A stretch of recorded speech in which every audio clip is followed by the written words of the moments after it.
वो बहुत गरीब था, परंतु उसका दिल बहुत बड़ा था। भीमा एक जागीरदार के खेत और बाग में मजदूरी का काम करता। हर दिन कड़ी मेहनत करने के बाद भी वो हमेशा प्रसन्न रहता। उसे समुद्र के किनारे लहरों की आवाज सुनना बड़ा अच्छा लगता था। वो रोज सुबह उसी रास्ते से अपने काम पर जाता। एक सुबह जब वो काम पर जा रहा था, तभी उसने देखा और खुद से कहा, अरे ये बड़ी और गुस्सैल मछली उस छोटी मछली को खाने के लिए तेजी से उसकी ओर जा रही है। मुझे इस छोटी मछली की जान बचानी होगी।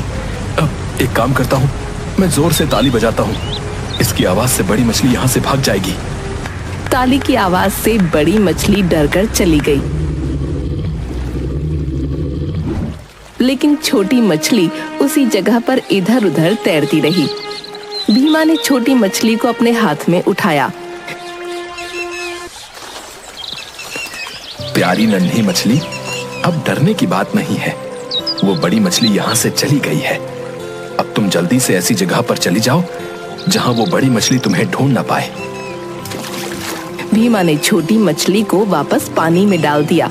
छोटी मछली को मुसीबत से बचाकर भीमा अपने रास्ते पर चल दिया। वो थोड़ी दूर ही गया था कि उसने किसी की आवाज सुनी। रुक जाइए, जरा मेरी बात तो सुनिए। भीमा ने मुड़कर देखा, एक सुंदर औरत पीछे खड़ी थी। उसने बहुत अच्छे कपड़े पहने थे। भीमा ने इससे सुंदर औरत पहले कभी नहीं देखी थी। ये तो कोई परी लगती है, लेकिन इस परी जैसी दिखने वाली औरत को भला मेरे जैसे गरीब किसान के साथ क्या काम हो सकता है? शायद मुझे ही गलतफहमी हुई है कि ये मुझे बुला रही है। भीमा बिना कुछ कहे फिर से चल दिया। मैं आपको ही बुला रही हूँ। मैं नेरिया के राजा की संदेशवाहक हूँ। आपने नेरिया के राजा की इकलौती बेटी की जान बचाई। मैं आपको अपने साथ ले जाने आई हूँ। आपको मेरे साथ समुद्र के अंदर नेरिया राज्य चलना है। अब मुझे तैरना तो आता ही नहीं। आपको तैरना नहीं पड़ेगा, आप बस मेरे साथ समुद्र के किनारे चलें। मैं एक मछली हूँ, मैं आपको नेरिया राज्य में ले जाऊंगी। ठीक है, मैं आपके साथ चलता हूँ। समुद्र के तट पर आकर उस औरत ने अपना रूप बदला और वो एक सुंदर बड़ी सी मछली बन गई और भीमा को अपनी पीठ पर बिठाकर विशाल समुद्र में ले गई। विशाल समुद्र के तल में चली गई, जहाँ पर नेरिया राज्य था। वहाँ पर नेरिया के राजा और बहुत से लोग भीमा के स्वागत के लिए पहले से खड़े थे। उन्होंने भीमा का स्वागत किया। नौजवान, आपका हमारे नेरिया राज्य में स्वागत है। हम सब आपके बहुत आभारी हैं, जो आपने हमारी राजकुमारी के प्राणों की रक्षा की। भीमा को अभी भी समझ नहीं आ रहा था कि वो किसके बारे में बातें कर रहे हैं। तभी राजकुमारी ने अपना रूप बदला और वो छोटी सी मछली बन गई, जिसके प्राण भीमा ने बड़ी मछली से बचाए थे। वो फिर अपने रूप में आकर बोली, आपका बहुत बहुत धन्यवाद। अगर आज आप ना होते तो मैं यहाँ जीवित खड़ी नहीं होती। मैंने तो सिर्फ मदद की, इसमें कोई हैरानी की बात नहीं है। हमने आपके स्वागत और सम्मान में एक छोटा सा जश्न रखा है। सब अंदर जाते हैं। वहाँ पर जल परियों ने अपना नृत्य प्रस्तुत किया और भीमा के सम्मान में बढ़िया भोजन भी बना था। जश्न खत्म होने के बाद, महाराज, अब मुझे आज्ञा दीजिए, मुझे जाना होगा। युवक, आपने हमारी इकलौती पुत्री और हमारी राजकुमारी के प्राणों की रक्षा की है, इसलिए हम आपको कोई उपहार भी देना चाहते हैं। महाराज, मैं किसी की मदद इसलिए नहीं करता कि मुझे बदले में उनसे कुछ चाहिए। मुझे लोगों की मदद करना अच्छा लगता है और उससे मुझे जो खुशी मिलती है वही मेरा पुरस्कार होता है। नहीं, आपको कोई पुरस्कार तो लेना ही होगा। आप बताइए, आपको क्या चाहिए? अब मुझे आपकी बेटी की सहायता करने का सौभाग्य मिला, मेरे लिए यही बहुत है। मेरी कोई और कामना नहीं है। मैं सच कह रहा हूं महाराज, मुझे कुछ भी नहीं चाहिए। हम आपको ऐसे खाली हाथ नहीं जाने दे सकते।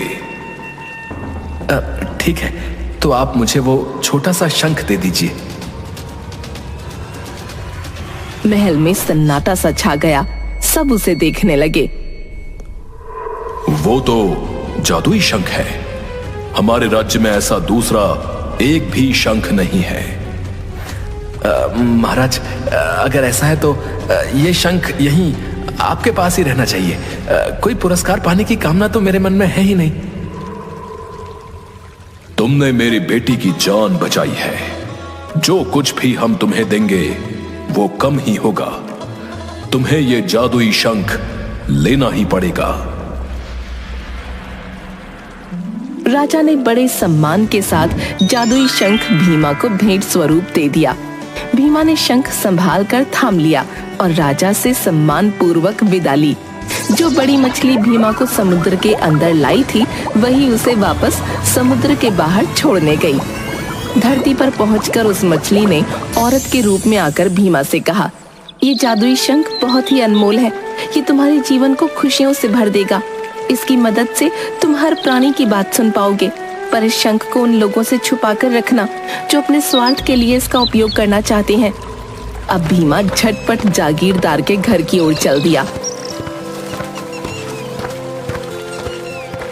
रास्ते में उसे एक पेड़ पर कुछ पंछियों के चहचहाने की आवाज सुनाई दी। उसने सोचा कि जादुई शंख की जांच करने का ये अच्छा अवसर है। उसने शंख को अपने कान के पास लगाया और सुना। ये मनुष्य सोचते हैं कि वो बहुत चतुर और बुद्धिमान है, पर वो कुछ नहीं जानते। इस पेड़ के नीचे जो पत्थर पड़ा है ना, वो सोने की शिला है, लेकिन आज तक किसी को इस बात का पता नहीं चला। पक्षियों की बात सुनकर भीमा पेड़ के पास जाता है। ये शंख तो वाकई कमाल का है। चलो अब इन पंछियों की बात को भी जांच लेते हैं। यहाँ तो सच में एक पत्थर है, पर यह तो पूरी तरह मिट्टी और काई से ढका हुआ है। पहले इसे साफ करता हूँ और देखता हूँ। भीमा अपने कपड़े से उस पत्थर को साफ करता है और अंदर से चमकता हुआ सोना दिखाई देता है। अरे ये तो सच में एक सोने की शिला है। इसे संभाल कर अपने कोट के अंदर छुपा लेता हूँ।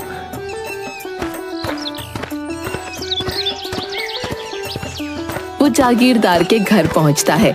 घर के दरवाजे पर उसे एक संदेश दिखाई दिया। नोटिस पर लिखा था, जो कोई भी मेरी बेटी को ठीक कर देगा उसे मुंह मांगा इनाम मिलेगा। बाग में काम करते समय उसने कई बार उस लड़की को देखा था। वो सदा मुस्कुराती रहती थी। अक्सर बाग में लाल चिनार के पेड़ के नीचे पक्षियों को दाने खिलाया करती थी। मनी मन भीमा उसे इंद्रधनुष राजकुमारी बुलाया करता था। वही इंद्रधनुष राजकुमारी बीमार थी। जीवन में पहली बार भीमा उदास हो गया। मैं अपनी इंद्रधनुष राजकुमारी को बीमार हालत में नहीं देख सकता। मुझे उसे ठीक करना ही होगा, चाहे जो भी हो जाए। हाँ, मैं उसे जरूर ठीक करूंगा। वो हवेली के अंदर जागीरदार के सामने जाता है। क्या बात है भीमा, तुम यहाँ क्या कर रहे हो? मैं आपकी बेटी की सहायता करना चाहता हूँ। मैं उसकी बीमारी ठीक कर सकता हूँ।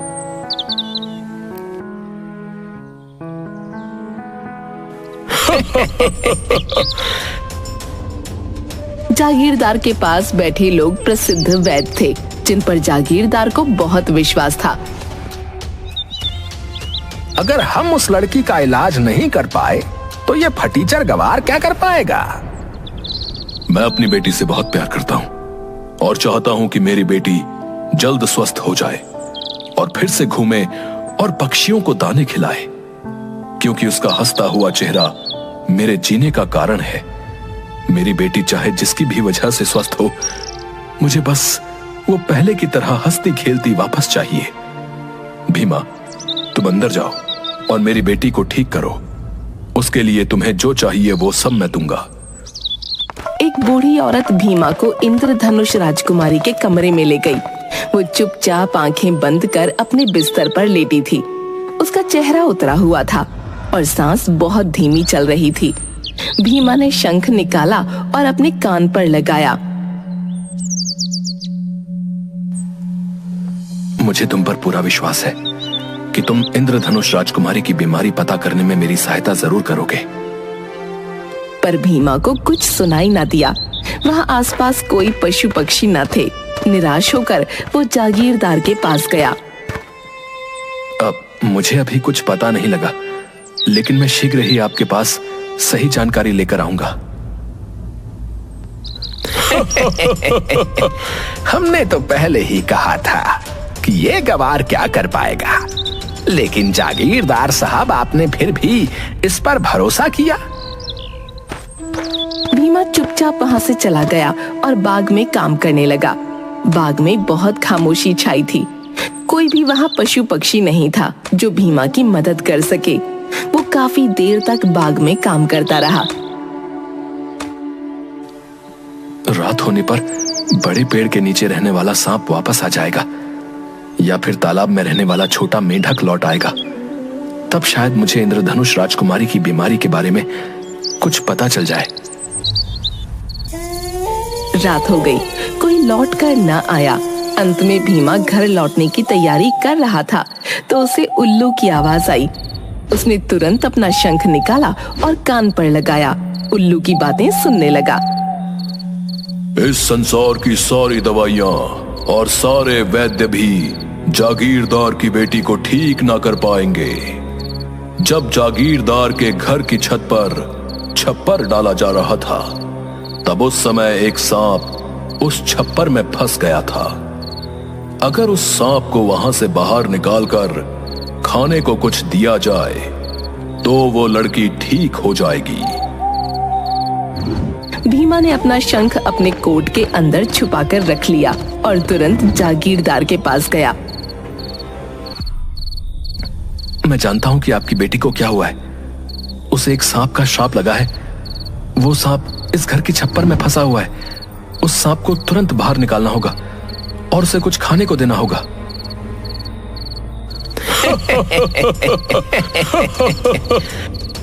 अभी जाकर छप्पर लगाने वाले को बुलाओ। उन्हें कहो कि इस घर का सारा छप्पर उखाड़ फेंक दें। छप्पर लगाने वाले आते हैं। तुम सब जल्दी ही इस घर के पूरे छप्पर को उतार कर नीचे रखो।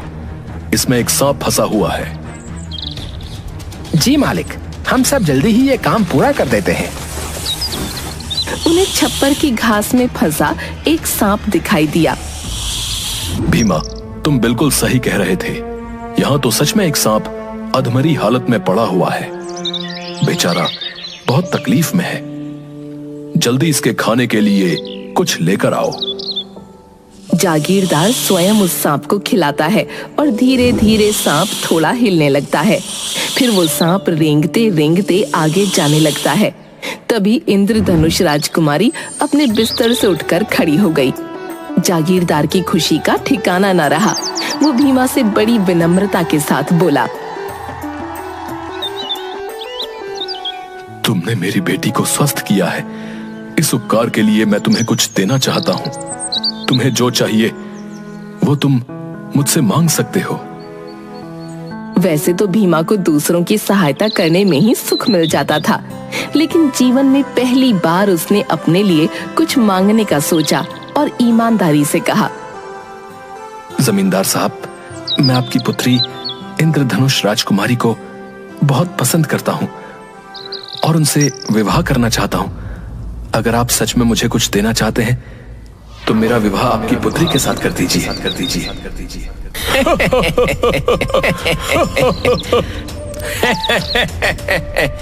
आप इस गरीब किसान के साथ अपनी बेटी का विवाह कैसे कर सकते हैं? कभी नहीं कर सकते। जागीरदार ईमानदार आदमी था और अपनी बात का धनी भी। उसने भीमा की इच्छा पूरी करने का वचन दिया था। वो बहुत समझदार था। उसने खूब सोच विचार कर भीमा से कहा, ठीक है, मैं अपनी बेटी का विवाह तुम्हारे साथ कर दूंगा, परंतु मेरी एक शर्त है। तुम्हारे पास इतना धन होना चाहिए कि तुम मेरी बेटी की जीवन भर अच्छी देखभाल कर पाओ।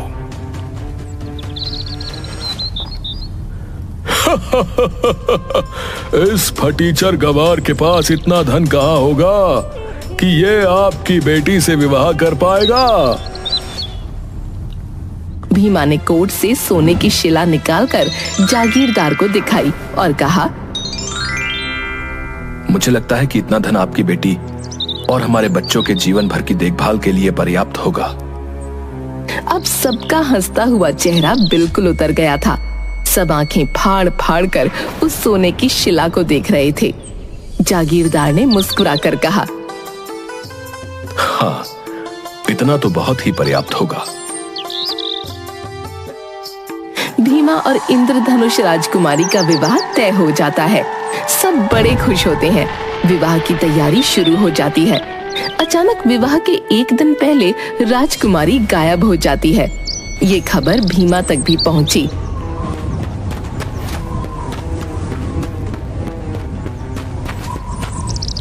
क्या हुआ जागीरदार साहब, मेरी राजकुमारी कहाँ गई? हमने उसे सब जगह ढूंढा, लेकिन उसका पता कहीं नहीं चल रहा। सुबह अपने कमरे में थी, नाश्ता करने के बाद उसे किसी ने नहीं देखा।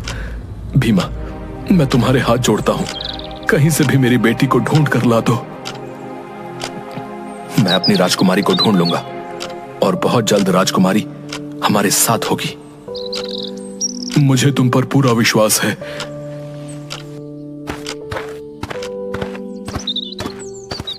भीमा जादुई शंख अपने कान पर लगाकर सुनने की कोशिश करता है, लेकिन उसे कुछ भी सुनाई नहीं दे रहा था।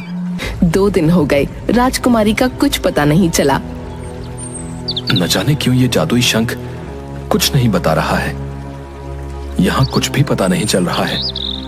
शायद मुझे कहीं और जाना होगा। जादुई शंख, तुम्हें मेरी मदद करनी होगी। भीमा जादुई शंख को लेकर कई जगह जाता है और पता लगाने की कोशिश करता है कि राजकुमारी कहाँ है। निराश होकर भीमा उस तट पर जाता है जहाँ से वो नेरिया राज्य में गया था, और वहाँ उसे मछलियों के बात करने की आवाज आती है। क्या बात है, तुम इतनी उदास क्यों हो? कल मैं तट पर थी, तभी मैंने कुछ लोगों को एक लड़की को जबरदस्ती जहाज में बिठाकर तट के दूसरी तरफ ले जाते देखा।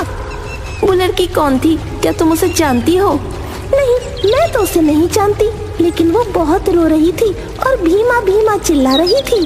काश मैं ये बात किसी ऐसे इंसान को बता सकती जो उस लड़की की मदद कर सकता।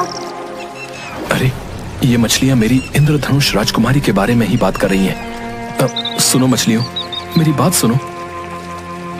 परंतु वे मछलियां भीमा की बात नहीं समझ पाती। मुझे जल्दी समुद्र के उस तट पर जाना होगा, लेकिन मैं समुद्र के कौन से तट पर जाऊं? मुझे कैसे पता चलेगा कि वो बदमाश मेरी राजकुमारी को कहां ले गए हैं? मुझे कुछ समझ में नहीं आ रहा है, मैं क्या करूं? तभी उसे नेरिया के राजा की याद आती है। समुद्र देवता, मैं आपके हाथ जोड़ता हूँ, मुझे कैसे भी करके एक बार नेरिया के राजा तक पहुंचा दीजिए। मैं आपसे वादा करता हूँ कि जीवन में दोबारा कभी आपके पास कुछ मांगने नहीं आऊंगा। वो बहुत रोता है। तभी नेरिया की राजकुमारी उसके सामने आती है। क्या बात है भीमा, तुम बहुत परेशान हो? आप आ गई राजकुमारी जी। क्या बात है भीमा? भीमा नेरिया की राजकुमारी को सारी बातें बताता है। राजकुमारी जी, मैंने जीवन में पहली बार अपने लिए कुछ सोचा और इस जादुई शंख की मदद से मुझे मेरे सपनों की राजकुमारी मिली। मेरा उससे विवाह होने वाला था और अचानक वो गायब हो गई है। क्या मैंने अपने बारे में सोचा, इसलिए ऐसा हुआ? ऐसा नहीं है भीमा, तुम मेरे साथ पिताजी के पास चलो, वो तुम्हारी मदद जरूर करेंगे। भीमा नेरिया की राजकुमारी के साथ राजा के पास जाता है और नेरिया के राजा को सारी बात बताता है। राजा अपनी जादुई शक्तियों से उस मछली को अपने पास बुलाते हैं और उससे सारी बातें पूछते हैं। भीमा, आपकी राजकुमारी को वो बदमाश समुद्र तट के नील पहाड़ की ओर ले गए हैं। महाराज, आप जल्दी कीजिए और मेरी राजकुमारी को बचाने में मेरी मदद कीजिए। हम आपको उस तट तक तो पहुंचा सकते हैं, परंतु उसके आगे आपको अकेले ही जाना होगा, क्योंकि हम में से कोई भी बिना पानी के ज्यादा देर तक जीवित नहीं रह सकता। ठीक है महाराज, आप बस मुझे उस तट तक पहुंचा दीजिए। पिताजी, लेकिन वो बदमाश भीमा को नुकसान भी पहुंचा सकते हैं। ये अकेला उनका सामना कैसे करेगा? राजकुमारी, ये युद्ध तो भीमा को खुद लड़ना होगा। हाँ, मैं इन्हें अपनी कुछ शक्तियां जरूर दे सकता हूं, बाकी इनकी सूझबूझ और हमारी शक्तियां मिलकर इन्हें सफलता जरूर देंगी।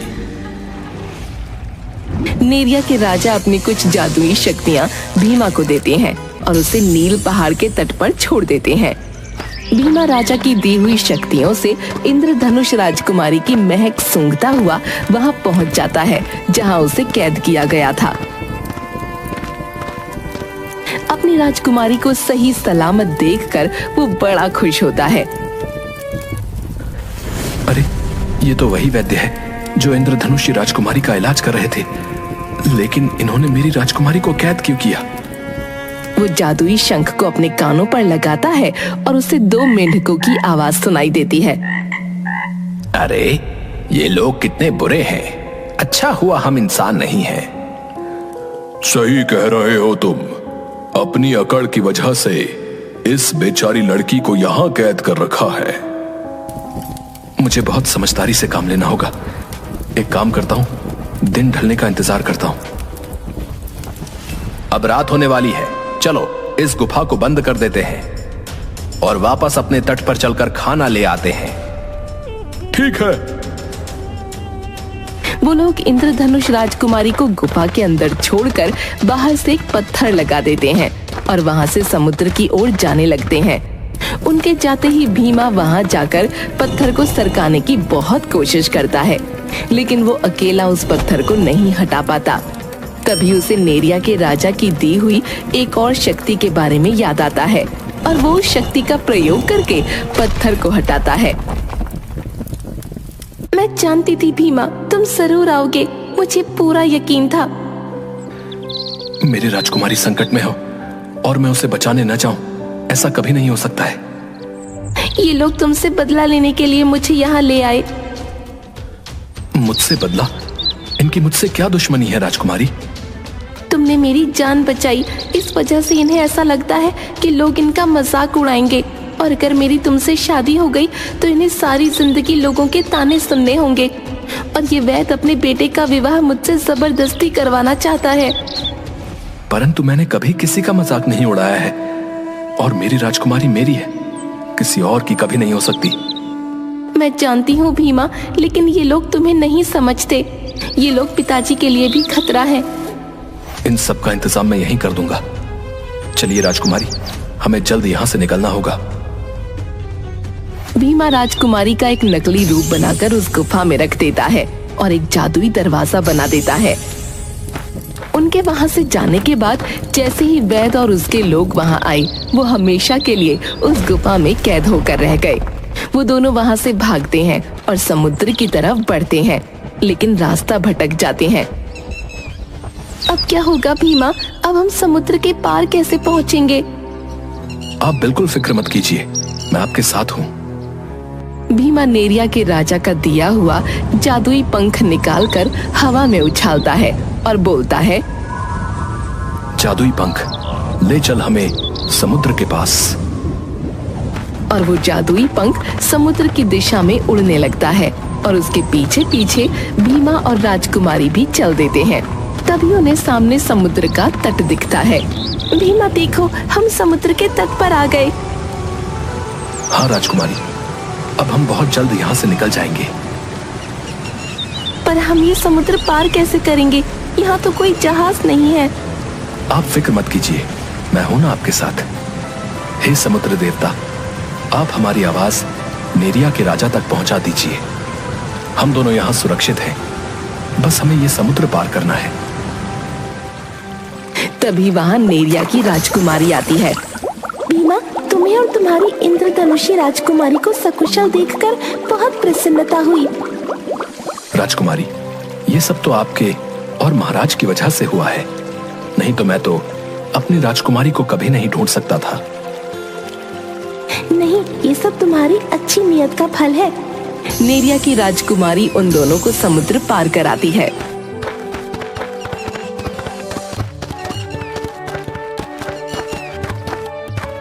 भीमा और राजकुमारी सही सलामत घर पहुंच जाते हैं। जागीरदार सबको सकुशल देख बहुत प्रसन्न होता है और सब मिलकर रहने लगते हैं।